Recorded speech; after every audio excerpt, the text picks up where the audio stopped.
Nou ja, de Hollandio is heel even stil geweest, maar dat had een reden. Dat had een reden omdat ik heel veel voor andere mensen aan het schrijven was. Voor Jan van Est, voor Tamara Tol, voor Roy Donders. Waar we een knaller van een hit mee hebben gehad. En nu zijn we met Hollandio's bezig. De single komt in mei uit en het album komt er meteen achteraan. Ja, we zijn bij Manfred Jongenelis in de studio zijn we aan het werken. Nu zijn we het album aan het maken en de single. Er wordt echt heel hard gewerkt. Alleen, we hadden het straks met wat pluggers over. Dat op dit moment komt er zoveel goeds uit. Echt goed materiaal. Dat het niet verstandig is om dat allemaal tegelijk uit te laten komen. Dus we wachten gewoon eventjes tot mei en dan is het album ook bijna klaar. En ik kom na een hele lange tijd met een solo single. Dat is ook heel lang geleden.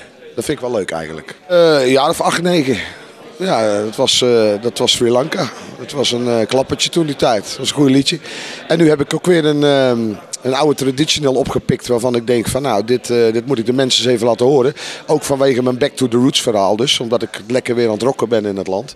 Past dit liedje heel goed bij mij. Nou, rock niet, maar een beetje nederpop. Maar wel, het heet Een Lange Hete Nacht.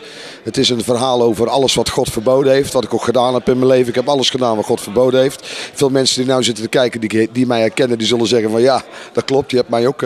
Maar goed, dat is geweest. Het is een cover. Ik had het al heel lang liggen. En heel lang dacht ik van waarom is er nou niemand die hoort dat met dat liedje iets moet gebeuren. En het gebeurde weer niet. Ik denk ja, dan doe ik het zelf maar. Ja, van wie is die plaat dan geweest? Van Dr. Hook. En The Medicine Show. Baby makes the blue jeans talk.